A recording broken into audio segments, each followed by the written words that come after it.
യേശുക്രിസ്തുവിന്റെ വിലയേറിയ നാമത്തിൽ ഈ രാത്രി കടന്നു വന്ന എല്ലാ പ്രിയപ്പെട്ടവർക്കും, വിശേഷാൽ പല സഭകളിലെ ശുശ്രൂഷകന്മാരായി ഇവിടെ കടന്നു വന്ന വിലയേറിയ കർത്താവിൻ്റെ ദാസന്മാർക്കും സ്നേഹവന്ദനം ഒരിക്കൽ കൂടി ഞാൻ അർപ്പിച്ചുകൊള്ളുന്നു.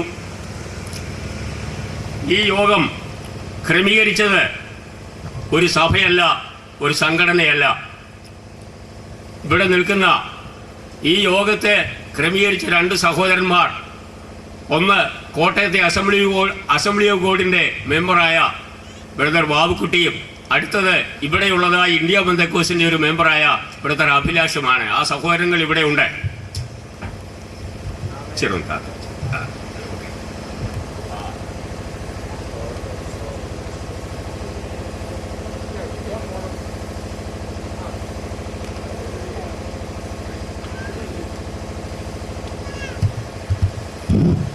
വിശേഷാൽ ഇന്ന് രാത്രിയിൽ ഈ യോഗത്തിൽ അസംബ്ലി ഓഫ് ഗോഡിലെ കോട്ടയത്തെ ശുശ്രൂഷകനായ കർത്താവിൻ്റെ ദാസനും ഇവിടെ കടന്നു വന്ന് നമ്മെ അനുഗ്രഹിക്കുവാൻ അദ്ദേഹത്തിൻ്റെ സാന്നിധ്യം ഇവിടെ ഉണ്ട്. ഞാൻ അദ്ദേഹത്തിന് നന്ദി പറയുന്നു.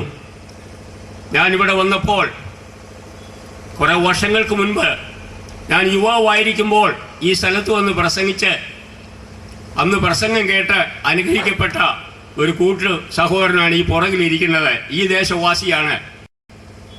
കഴിഞ്ഞ രാത്രിയിൽ ഇവിടെ യോഗം കഴിഞ്ഞ് ഞങ്ങൾ കടന്നു പോകുമ്പോൾ എന്നെ പരിചയമുള്ള, ഞാൻ സ്നേഹിക്കുന്ന ഒട്ടേറെ പ്രിയപ്പെട്ടവരെ കാണുവാനിടയായി. എൻ്റെ ഹൃദയത്തിന് വളരെ ആനന്ദം ഉണ്ടാക്കിയ, വളരെ ചാരിതാർത്ഥ്യം നിറഞ്ഞ ഒരു ദിവസമായിരുന്നു കഴിഞ്ഞ ദിവസം. ഇന്ന് രാത്രിയിൽ ഈ യോഗത്തിൻ്റെ അവസാനമായി നിങ്ങൾക്കായി കഴിഞ്ഞ ദിവസം ഞാൻ പ്രസ്താവിച്ചതുപോലെ ഞാൻ അടുത്ത കാലത്ത് പ്രസിദ്ധം ചെയ്ത ഒരു പുസ്തകം നിങ്ങൾക്കായി കൊണ്ടുവന്നിട്ടുണ്ട്. അരക്കാശും അതിന് നിങ്ങൾ കൊടുക്കേണ്ട. വേദപുസ്തകം വായിക്കാൻ മനുഷ്യൻ ഈ കാല തലമുറയിൽ കണ്ടുപിടിച്ച ശാസ്ത്രീയ സത്യങ്ങൾ, ഗവേഷണ സത്യങ്ങൾ, ഇതെല്ലാം വേദപുസ്തകത്തിൽ എഴുതിയിരിക്കുന്നത് വ്യക്തമായി എഴുതിയ ഒരു ശാസ്ത്രീയ ഗ്രന്ഥമാണിത്. ഈ പുസ്തകത്തിൻ്റെ കവർ പേജിൽ ഒരു വലിയ പാമ്പിൻ്റെ പടം നിങ്ങൾ കാണും. അത് കാണുമ്പോൾ ഭയപ്പെട്ടു പോകരുത്, ഇവൻ പാമ്പിനെ ആരാധിക്കുന്നതെന്ന് ആരും പറഞ്ഞു പോകരുത്. ഇത് നിങ്ങൾ വായിച്ചു നോക്കുക.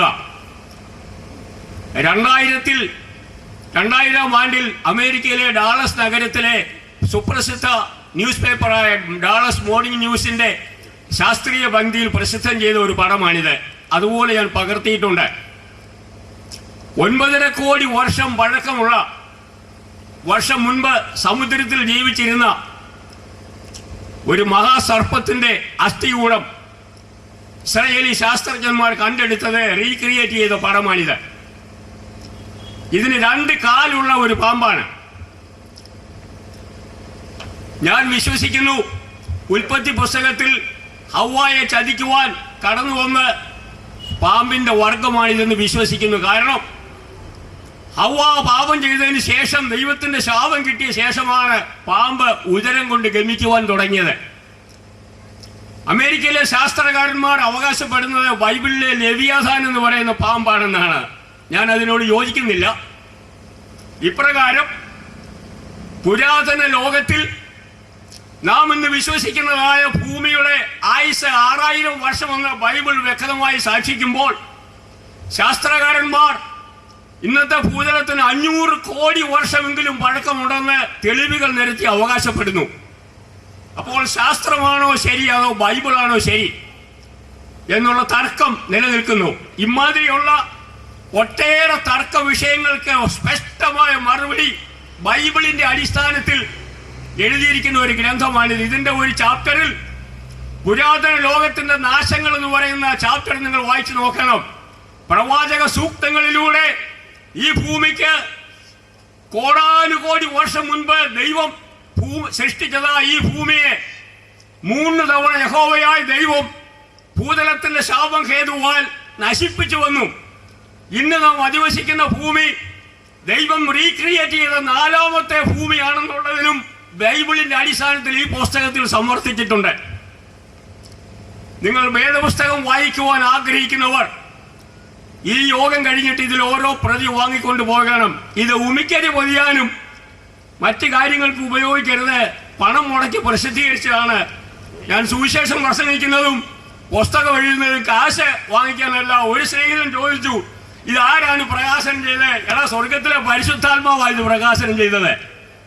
ആരുടെയും പ്രകാശനം ഇതിന് ആവശ്യമില്ല. ഇത് എഴുതപ്പെട്ട ദൈവത്തിന്റെ വചനവും യഹോവയുടെ പരിശുദ്ധാത്മാവാണ് ഇത് പ്രകാശനം ചെയ്തിരിക്കുന്നത്. ഒരു കാര്യം കൂടെ ഞാൻ ഇതിന്റെ അവസാനത്തിൽ കവർ പേജിൽ ചേർത്തിട്ടുണ്ട്. ഒരു സത്യശാസ്ത്രകാരനും ഒരു സത്യക്രിസ്ത്യാനിക്കും ഈ പുസ്തകത്തിലെ നിഗമനങ്ങളെ ഖണ്ഡിക്കുവാൻ കഴിയുകയില്ല എന്ന് ഞാൻ കരുതുന്നു. മനുഷ്യൻ വേദപുസ്തകം വായിക്കേണ്ടതിന് വേണ്ടിയാണ് ഈ പുസ്തകം പ്രസിദ്ധീകരിച്ചത്. ഇന്ന് രാത്രിയിൽ നിങ്ങളോട് പ്രസംഗിക്കുവാൻ ദൈവം എന്റെ ഹൃദയത്തിൽ തന്നതായ ആലോചന വളരെ സമഗ്രമായി പ്രസ്താവിക്കുവാൻ ഞാൻ ആഗ്രഹിക്കുന്നു. ഇന്ന് രാത്രി നമ്മുടെ ചിന്തയുടെ അടിസ്ഥാനത്തിനായി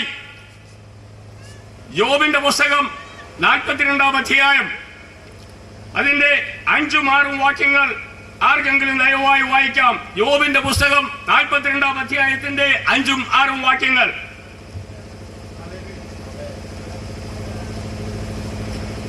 ഹല്ലേലൂയ. ഞാൻ നിന്നെക്കുറിച്ച് ഒരു കേൾവി മാത്രമേ കേട്ടിരുന്നുള്ളൂ, ഇപ്പോഴോ എന്റെ കണ്ണാൽ നിന്നെ കാണുന്നു. ആകയാൽ എന്നെ തന്നെ വെറുത്ത് പൊടിയിലും ചാരത്തിലും കിടന്ന് അനുദപിക്കുന്നു. മതി. കഴിഞ്ഞ രാത്രിയിൽ ഞാൻ നിങ്ങളോട് ഈ പുസ്തകത്തിലെ ഒരു അധ്യായത്തിന്റെ ഒരു വാക്യത്തെ കുറിച്ചാണ് പ്രതിപാദിച്ചത്. ഇന്ന് രാത്രിയിൽ ഈ വചനത്തിന്റെ അടിസ്ഥാനത്തിൽ നിങ്ങളോട് സംഭാഷിക്കുവാൻ ആഗ്രഹിക്കുന്നത് തത്വസംഹിത മാത്രമല്ല, അനുഭവത്തോട് ചേർന്ന കാര്യങ്ങളും കൂടെയാണ്. പുരാതന ഭക്തനായ യോബ് വേദശാസ്ത്രജ്ഞന്മാർ അവകാശപ്പെടുന്നത് അബ്രഹാമിന്റെ കാലത്ത് ജീവിച്ചിരുന്ന മനുഷ്യനെന്നാണ്.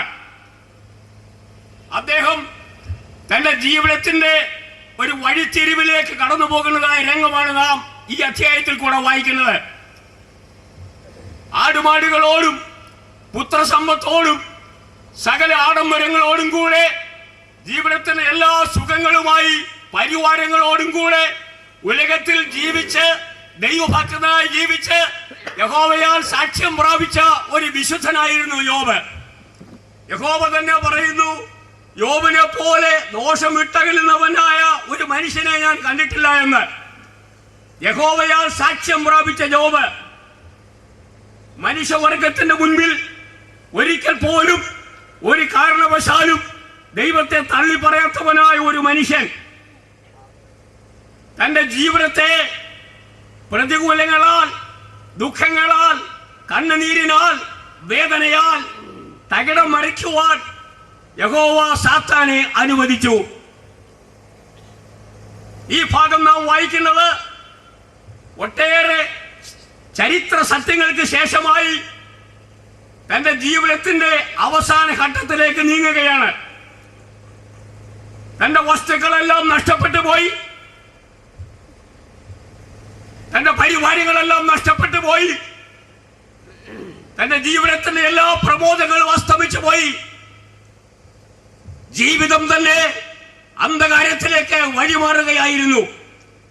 തന്റെ സ്നേഹിതരെല്ലാം ഓരോരുത്തരായി വന്ന് യോബിനെ കുറ്റപ്പെടുത്തുവാൻ തുടങ്ങി. ഇന്നും നാം കാണുന്ന കാഴ്ച ഇതാണ്. ഒരു ദൈവത്തിന്റെ പൈതൽ, ഒരു വിശുദ്ധൻ തന്റെ ജീവിതത്തിന്റെ തകർച്ചയുടെ മുൻപാകെ കരയുമ്പോൾ ഭക്തന്മാർ കടന്നു വന്ന് അവനെ ചോദ്യം ചെയ്യുകയും അവനെ പരിഹസിക്കുകയും ചെയ്യാറുണ്ടല്ലോ. നാം പലരും പറയാറുണ്ട്, അറിഞ്ഞോ അറിയാതെയോ, കണ്ടോ അവന് വന്നത് കണ്ടോ എന്ന്. പ്രിയമുള്ളവരെ, ഒരിക്കലും ഒരിക്കലും ജീവിതത്തിന്റെ വേദനയിൽ നട്ടം തിരിയുന്ന, കണ്ണുനീർ തൂകുന്ന, ദുഃഖം കൊണ്ട് ഹൃദയം തകർന്ന ഒരു മനുഷ്യജീവിയെ നോക്കി അവൻ എത്ര കൊള്ളരാത്തവനാണെങ്കിലും കണ്ടോ അവൻ അനുഭവിക്കുന്നതെന്ന് പറയാൻ ഒരുങ്ങരുത്. വചനം അതിന് വിപരീതമാണ്. ഒരു മനുഷ്യന്റെ ഹൃദയത്തിന്റെ ആഴങ്ങളെ അറിയുന്നവൻ യഹോവ ഒരുവൻ മാത്രമാണ്. ഒരു മനുഷ്യന്റെ ജീവിതത്തെ അടിച്ചു തകർക്കുവാൻ യഹോവ അനുവദിച്ചെങ്കിൽ നിനക്കും എനിക്കും അറിയില്ല. ദൈവത്തിന് അതിന്റെ പിന്നിൽ വ്യക്തമായ ഒരു കാരണമുണ്ടായിരിക്കും, ഉറപ്പാണത്. ദൈവഭക്തന്മാരായ, യഹോവയെ സേവിക്കുന്ന, ദൈവത്തിന്റെ വചനം അനുസരിക്കുന്ന ഒട്ടേറെ ദൈവദാസന്മാരെയും വിശുദ്ധന്മാരായ ദൈവമക്കളെയും സഹോദരി സഹോദരന്മാരെയും ചില സമയത്ത് ആർക്കും വരാത്ത വേദനയാൽ, ദുഃഖങ്ങളാൽ, ജീവിത തകർച്ചയാൽ, കണ്ണുനീരിനാൽ പിടിച്ചുലയ്ക്കുന്ന കാഴ്ച ഞാൻ കണ്ടിട്ടുണ്ട്. ഒരിക്കൽ പോലും തിരുവചനം അനുവദിക്കുന്നില്ല. അവന്റെ പാപം കാരണം ദൈവം അവനെ അടിച്ചതാണെന്ന്. യഹോവയ്ക്ക് ഇതിന്റെ പിന്നിൽ വ്യക്തമായ ചില കാരണങ്ങൾ ഉണ്ടായിരിക്കും. അവനെ ജീവിതത്തിന്റെ വഴിത്തിരിവിലേക്ക് നടത്തുവാൻ, അവന്റെ ജീവിതത്തെ ദൈവഹിതത്തിലേക്ക് പിടിച്ചു തിരിക്കുവാൻ യഹോവയ്ക്ക് ഉദ്ദേശമുണ്ടെങ്കിൽ മറ്റു മാർഗങ്ങളില്ലാതെ വരുമ്പോൾ ദൈവം തമ്പുരാൻ ഇത് ചെയ്തെന്നിരിക്കും. ഞാൻ യഹോവയാൽ വിളിക്കപ്പെട്ട ദാസനാണ്. എന്റെ അനുഭവം കൂടെ ഞാൻ പ്രസംഗിക്കാറില്ല. നിങ്ങൾക്ക് വിശ്വസിക്കാമെങ്കിൽ വിശ്വസിക്കുക. കേരളത്തിന്റെ മണ്ണിൽ ഇന്ന് ജീവിച്ചിരിക്കുന്നവരിൽ ദൈവത്തിന്റെ ദാസനായ കെ എബ്രഹാം സാറിനോടൊപ്പം 19 വയസ്സിൽ ഇതുപോലെയുള്ള കൺവെൻഷനിൽ പ്രസംഗിച്ചവനാണ് ഞാൻ, ജോയ് സൈമൻ. നിങ്ങൾ കെ എബ്രഹാം സാറിന്റെ ജീവചരിത്ര പുസ്തകം വായിച്ചു നോക്കണം.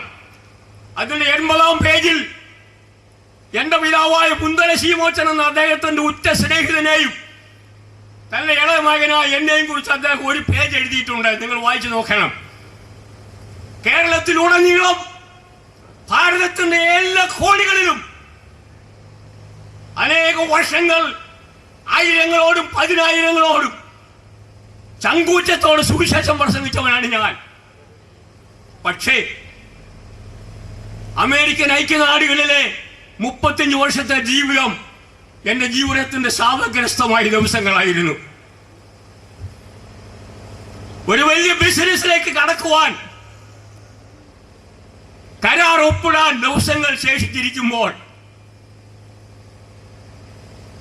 ഒരു രാത്രി 10:30 മണിക്ക് ഘാതകന്റെ തോക്കിന് എന്റെ ശരീരം ഇരയായി.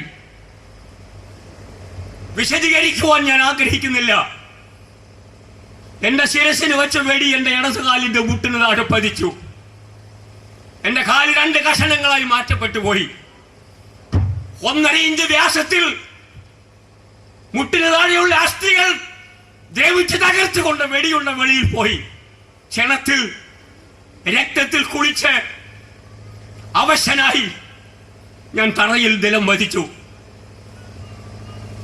അടുത്ത വെടിവെച്ചെന്റെ തലയെ ഉന്നമാക്കി തോക്കിന്റെ കഞ്ചു വലിക്കുന്നത് തറയിൽ കിടന്ന് എനിക്ക് കാണാം. എന്റെ ജീവിതത്തിന്റെ അവസാന മണിക്കൂറുകളാണെന്ന് എനിക്കറിയാം. ഈ സമയം ഞാൻ എന്റെ ഹൃദയം സ്വർഗത്തിലേക്ക് നോക്കി. യഹോവേ, ഞാൻ വിളിക്കപ്പെട്ട ദൈവത്തിന്റെ ദാസനാണ്, എന്നോട് ക്ഷമിക്കണം കർത്താവേ. ഞാൻ ഭൗതിക ലോകത്തിലേക്ക് തിരിഞ്ഞത്, എന്നോട് ക്ഷമിക്കണം. ഞാൻ നിന്റെ മുഖം മുറുകെ പിടിക്കുന്നു. ഈ ജീവിതം ഒരിക്കൽ കൂടെ എനിക്ക് ലഭിക്കുന്നെങ്കിൽ ഈ ലോകത്തിന്റെ ഭൗതിക മാർഗങ്ങളിലേക്ക് ഞാൻ തിരികെയില്ല എന്നേറ്റു പറഞ്ഞു.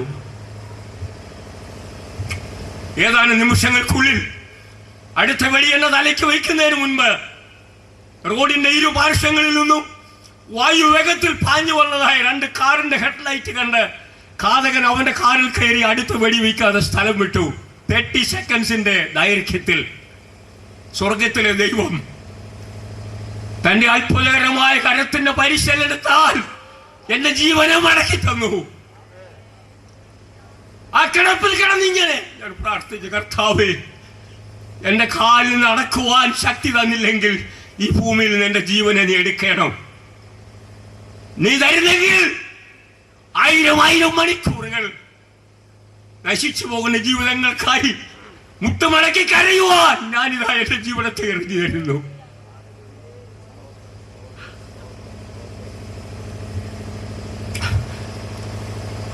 രണ്ടു വർഷത്തെ ദുഃഖം നിറഞ്ഞ ജീവിതത്തിന് ശേഷം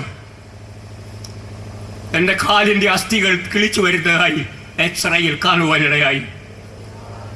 2 കഷണങ്ങളായി പോയ കാലുകൊള്ളാൻ ഈ രാത്രി നിങ്ങളുടെ മുൻപാകെ ഞാൻ മടങ്ങി വന്ന് സുവിശേഷം പ്രസംഗിക്കുന്നത്. ആ സംഭവത്താൽ ദൈവം എന്നെ അടിച്ചു തകർത്തില്ലായിരുന്നെങ്കിൽ ഞാനൊരു സാധാരണക്കാരനായി അമേരിക്കയിലെ ഒരു കച്ചവടക്കാരനായി തീരുമായിരുന്നു. എന്റെ സന്തതിയുടെ മേൽ നിന്നും ദൈവത്തിന്റെ ശാപം നീങ്ങുകയില്ലായിരുന്നു. ദൈവത്തിന് ആവശ്യമുള്ളവനെ പിടിച്ചു തിരിക്കുവാൻ, ദൈവത്തിന് ആവശ്യമുള്ളവനെ വെട്ടിമാറ്റുവാൻ ദൈവം കാലൊടിക്കുകയോ കൈ ഒടിക്കുകയോ ഒക്കെ ചെയ്തെന്നിരിക്കും. ഈ രാത്രിയിൽ എന്നെ കേൾക്കുന്ന സഹോദരങ്ങളെ, പാക്കിൽ ദേശമേ, ദൈവത്തിന് നിന്നെ കൊണ്ട് ആവശ്യമുണ്ട്. ഈ രാത്രിയിൽ നീ ദൈവത്തിന് വേണ്ടി ഈ രാത്രി ജീവിതത്തെ മാറ്റുന്നില്ലെങ്കിൽ യഹോവ നിന്റെ ജീവിതത്തിന്റെ ആനന്ദങ്ങളെ എടുത്തു കളയും, ഉറപ്പാണ്. നിന്റെ ആരോഗ്യത്തെ കുറിച്ച് നീ പുകഴേണ്ട, നിന്റെ സമ്പത്തിനെ ഓർത്ത് നീ ഞെളിയേണ്ട. ഒരു നിസ്സാര സംഭവത്താൽ നിന്റെ ജീവിതത്തിലെ എല്ലാം എടുത്തു കളയുവാൻ സ്വർഗത്തിന് കഴിയും. ഈ രാത്രിയിൽ ദൈവത്തിന്റെ ആലോചന നിന്നോട് ശക്തിയായി വാദിക്കുകയാണ്. ദൈവം മുൻപാകെ നിന്റെ ജീവിതത്തിന്റെ തെറ്റുകളെ ഏറ്റുപറയുവാൻ. നീ ഒരുപക്ഷെ തലമുറകളായി പെന്തക്കോസ്തുകാരനും വിശ്വാസിയുമായിരിക്കാം. പക്ഷേ നിന്റെ ജീവിതത്തിൽ ദൈവത്തോട് നിരപ്പ് പ്രാപിക്കുവാൻ, ജീവിതത്തിന്റെ പാപങ്ങളെ ഏറ്റുപറയുവാൻ, ജീവിതത്തിന്റെ വീഴ്ചകളെ വിട്ട് കരയുവാൻ പരിശുദ്ധാത്മാവ് ഈ രാത്രി നിന്നോട് ആലോചന പറയുകയാണ്. ഇവിടെ ഈ യോഗം ക്രമീകരിക്കുവാൻ കാരണം തന്നെ ഇന്നേക്ക് 11 മാസം മുൻപ് എന്റെ വസതിയിൽ വെച്ച് മേജർ ഹാർട്ട് അറ്റാക്കായി എന്റെ ജീവൻ ശരീരത്തിൽ നിന്ന് വിട്ടുപോയതാണ്. പരിച്ഛേദം ജീവൻ അറ്റുപോയതാണ്. മേജർ ആർട്ടറി 100% അടഞ്ഞു പോയതാണ്. പക്ഷേ എന്റെ ഭാര്യയുടെ ജീവിതത്തിന്റെ അതിശക്തമായ കല്ലുപോലെ ഉറച്ചതായ വിശ്വാസമാണ് എന്നെ ജീവിപ്പിച്ചത്. അവൾ എന്റെ ശവശരീരം പോലെ കിടക്കുന്ന നെഞ്ചിലേക്ക് കൈവച്ചിട്ട് പറഞ്ഞു, യഹോവേ, നിന്റെ ദാസനാണ്, നിന്റെ രാജ്യത്തിന്റെ മഹത്വത്തിനായി എന്റെ ഭർത്താവിന്റെ ജീവനെ മടക്കി തരണം. ഈ പ്രാർത്ഥന കഴിഞ്ഞപ്പോൾ അതിശക്തമായ പരിശുദ്ധാത്മാവിന്റെ വ്യാപാരം എന്റെ ചങ്കിലേക്ക് പ്രവേശിക്കുവാൻ തുടങ്ങി. ഞാൻ ആത്മാവിൽ നിറഞ്ഞ ദൈവത്തെ സ്തുതിക്കുവാൻ തുടങ്ങി.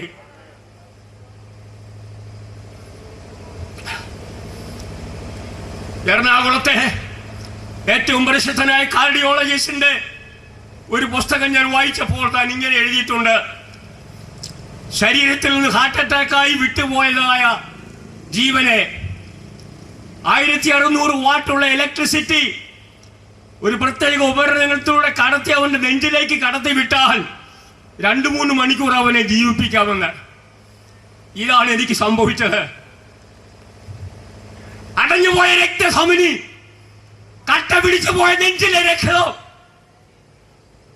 1600 അല്ല, 16,000 കിലോവാട്ട്.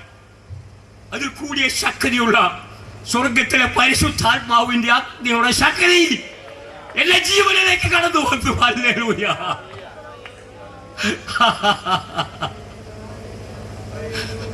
ആ ശക്തിയുടെ പ്രസരത്തിലാണ് ഈ കഴിഞ്ഞ 11 മാസം അനേകരോട് സുവിശേഷം അറിയിക്കുവാൻ എന്റെ ഭവനത്തിൽ അതിനുശേഷം പായും മടക്കിയിട്ടില്ല. ആ സംഭവത്തിൽ എന്നോട് കൂടെ ഉണ്ടായിരുന്ന വ്യക്തിയാണ് ബ്രദർ ബാബു, തന്റെ ഭാര്യയും തന്റെ മകളും. അതിനുശേഷം ഞങ്ങളുടെ വസതിയിൽ നിരാശയിലും ദുഃഖത്തിലും കണ്ണീരിലും തകർന്നു പോയ ഒട്ടേറെ ജീവിതങ്ങൾ കടന്നു വന്ന് പരിപൂർണ സൗഖ്യവും വിടുതലും ആനന്ദവും പ്രാപിച്ചവർ മടങ്ങിപ്പോയ ചരിത്രമാണിത്.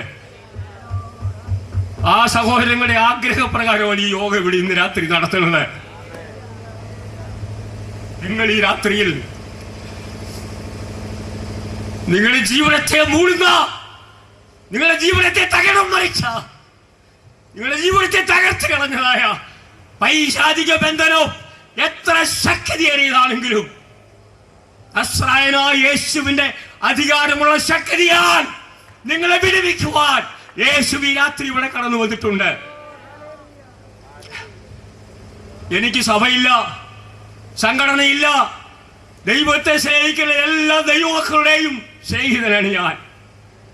എന്റെ വീട്ടിൽ കടന്നു വന്ന് പ്രാർത്ഥിക്കുന്ന ദൈവമക്കളോട് ഞാൻ ഇങ്ങനെ പറയും: സഹോദരങ്ങളെ, നിങ്ങൾ വിടുവിക്കപ്പെട്ടവരായി ശക്തരായി നിങ്ങളുടെ ആരാധനാ സ്ഥലത്തേക്ക് മടങ്ങിപ്പോയി നിങ്ങളുടെ ശുശ്രൂഷകന്മാരോട് ചേർന്ന് ആ സഭയ്ക്ക് അനുഗ്രഹമായി തീരണം. എൻ്റെ ആഗ്രഹം അത് മാത്രമേ ഉള്ളൂ.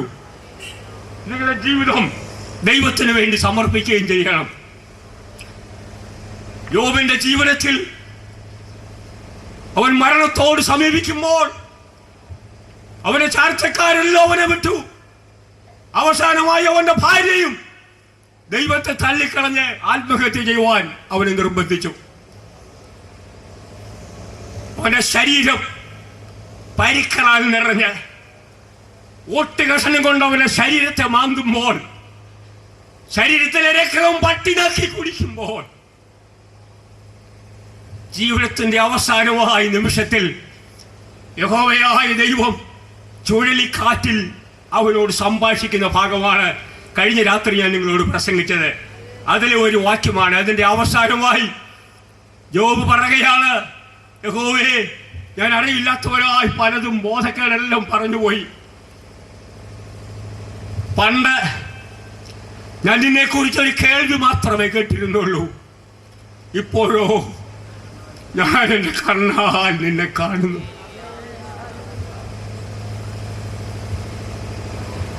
ജീവിതത്തിൽ സകല ആഡംബരങ്ങളോടും ഭൗതിക ലോകത്തിന്റെ സുഖങ്ങളോടും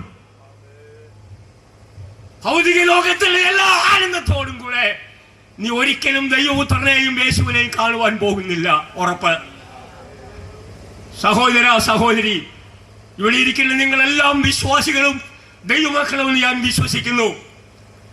നിങ്ങളുടെ ജീവിതത്തിൽ പല സുഖ സൗകര്യങ്ങളും പല ആനന്ദങ്ങളും ദൈവം വലിച്ചെടുത്ത് കളഞ്ഞാൽ നിങ്ങൾ ദൈവത്തെ പഴിക്കരുത്. നിങ്ങൾ വിശ്വാസം വിട്ടു പോകരുത്. യഹോവ എന്റെ പ്രാർത്ഥന കേൾക്കുന്നില്ല എന്ന് പറയരുത്. ദൈവത്തിന് അതിന്റെ പിന്നിൽ ചില വ്യക്തമായ ഉദ്ദേശങ്ങളുണ്ട്, മറന്നു പോകരുത്.